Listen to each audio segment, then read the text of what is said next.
Good morning, everyone. My name is Robert T. Green. I am the Players Rep. Today is September the 28th, 2016. I did a post out earlier that due to everything that's going on in this country regarding sports, athletes, and their responsibilities, I felt like I needed to use technology and my platform to speak to you guys for a few minutes. I obviously connect with a lot of you on the social media, whether you are potential clients, current clients, former clients, colleagues, friends, etc. But a lot of you don't know who Robert T. Green is. The problem with that is that when someone don't know who you are, they can make perceptions about you, not really understanding what you're about and why you're here. I felt it was imperative, based off of my responsibility and my direction, that I take the time to explain to you guys. For those of you that haven't responded back to me, just to let you know, I'm not upset. It's business, and I definitely understand your concerns or your questions regarding who is this man connecting with me and why is he talking to me. So I thought I'd take the time to let you guys know who I am. So who is the Players Rep? The Players Rep, as I said, is Robert T. Green. And what exactly does that mean? I'm a former professional athlete, a former collegiate athlete, a former high school student athlete that's been through every aspect of the process regarding playing time, recruitment, transition, successful, unsuccessful, and basically regarding my education or lack thereof at the time. I felt that something was needed to educate and empower the families and the athletes in order to make the best decisions for them and them alone. And then what I found is that whether people want to recognize it or not, that sports is a business. And in 2016, it has never been a bigger business. Whether the stock market crashes tomorrow, sports will still be at the pinnacle of its existence and only projected to go further. So with that being said, for those that are playing sports or a part of sports, the families and the actual athlete, in 2016, it's time for you to recognize that sports is more than a game, and it's time to recognize that an athlete is more than a player. And for people in society, and for those that look at them, to respect them as such. And this is why I am the Players Rep. Everything we do and I do is in regards to supporting the athlete, in regards of knowledge and ensuring that those around them are doing what's best for them and that's best interest.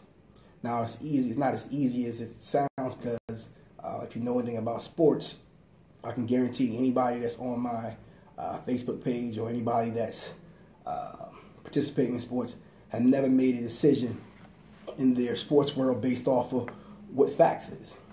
Sports is the only business in the planet that's based off of he say, she said. And if anybody is in business, know that does not work, at least for being successful anyway. So how do we go about getting the facts?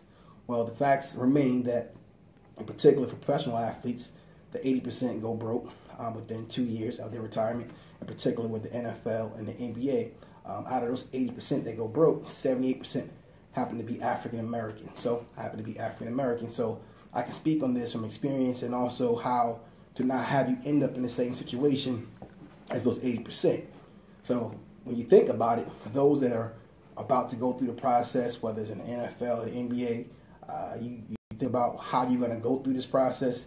If you take the same route as 80% of the players, the likelihood of you ended up being like one of the 80% is greater than not. And this is why we're here. And it always goes back down to high school, AAU, youth leagues, flag leagues, you name it. Parents, this message is for you directly. For those of you that believe that your son or daughter is gifted in athletics and has the potential to go to college, to be professional, all these different scenarios, understand everybody that's recruiting / exploiting your youth or your child is because they have a plan for them, a plan for you. And it's your job to figure out what that plan is and if it fits you at the level that you see fit. What I mean by that is that we understand that when it comes to high school athletes and collegiate athletes and pro athletes, everyone is subservient to the next in regards to progression.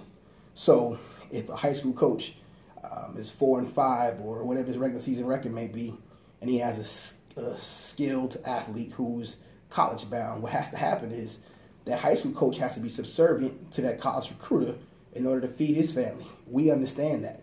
But unfortunately, by transferring the power, as you will, because athletes listen to their coaches, to the next person without really understanding what the purpose for that transfer is, become detrimental to that child and to that family because they trust you. I trusted my coaches. I trusted my advisors. But again, trust is only can go but so far unless you understand why you trust in that person. Do I trust him because he put me in the best situation on game day, on Saturday? Absolutely. Do I trust him to look at me as someone who can help them win games? Absolutely. But when does that trust go away when basically I can no longer provide or be of help to that coach, to that team? That's what we got to sit back and recognize, that this is bigger than what is being explained or being put out there. Now, clearly, I'll say this, that I know everyone that may be watching this or that does watch this may be part of the problem or they may be part of the solution. Again, as a player's rep, I'm about the player. So there are some coaches out there that are going to take offense to this. There are some teams, some leagues that may take offense to this because what I'm speaking to and for is on behalf of the parents and the athletes, because I'm here to put them in the best situation possible. They are assets to me, not profit margins. And people in business know exactly what I'm talking about when it comes to those things. In particular, the NFL right now, where I've seen a lot of posts about it's great, football's back. Yes, it is back. Collegiate football is back. NFL football is back. And all those are celebrating as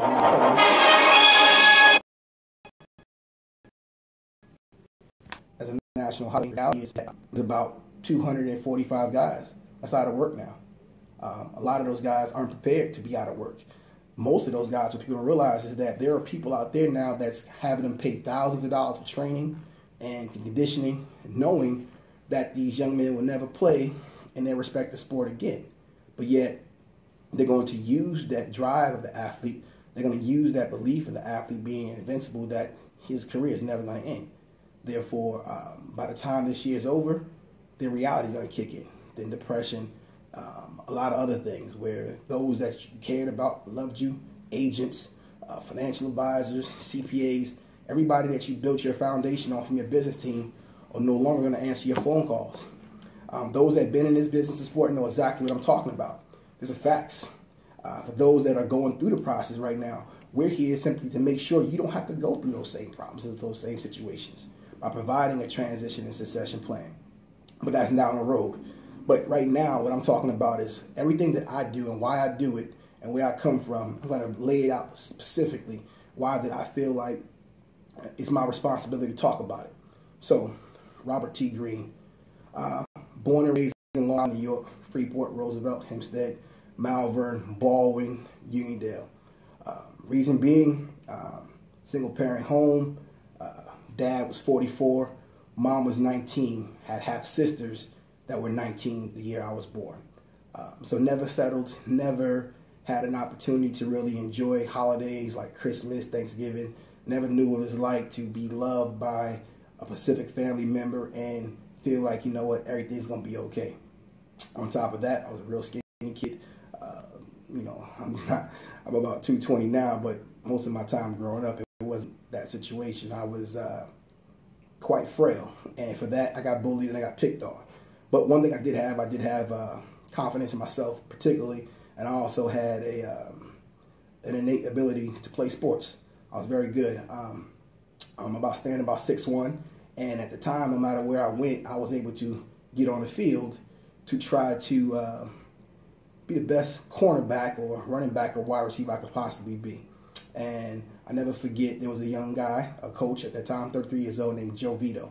Now, at the time, Joe Vito was at a school, predominantly African-American, Roosevelt, with Eddie Murphy, Chuck D, actually Howard Stern, and a few other people, Dr. J, went to school at. But during this time, Joe Vito was the Caucasian coach responsible for guiding young African-American men in the art of sports and many other things based on our situation.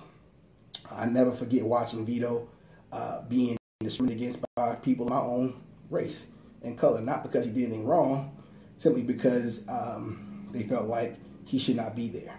Now, I say this again because I've always been the guy that stand on credibility and my morals and my values, and I'm not one that say things simply because I need someone to corroborate or basically authorize my thought process. I'm a self-made man. I'm a self-made African-American man. But at the end of the day, I'm a human first, and so was Mr. Joe Vito.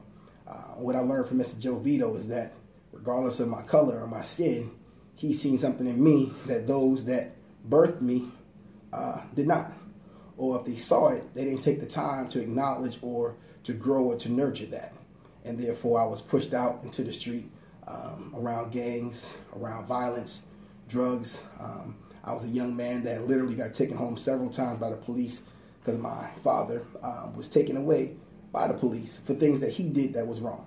Now, again, I love my father. He's no longer with us, but at the same time, everything that I've done and do now is based off experience to speak on these things. And so, like I said, technology, platforms, and opportunity now gives us the opportunity to speak on those things in a professional, educated manner when you take the time to listen, to observe, and make a rational response.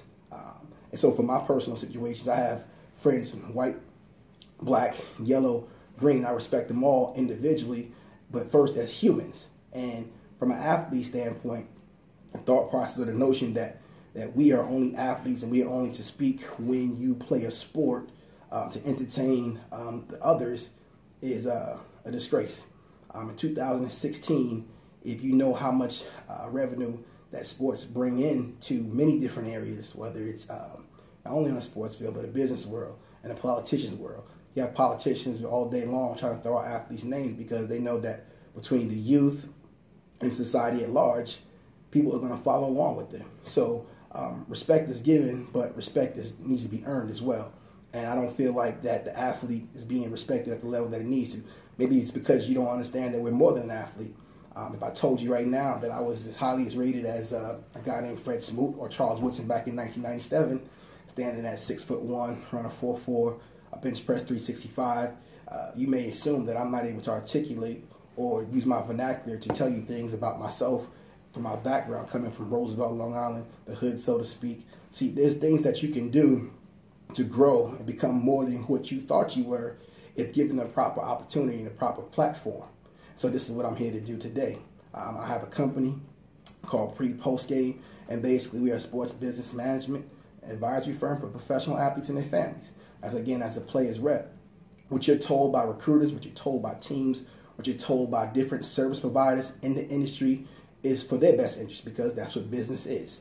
So at the end of the day, how do you vet that process? How do you audit that process to know what's being told to you is factual?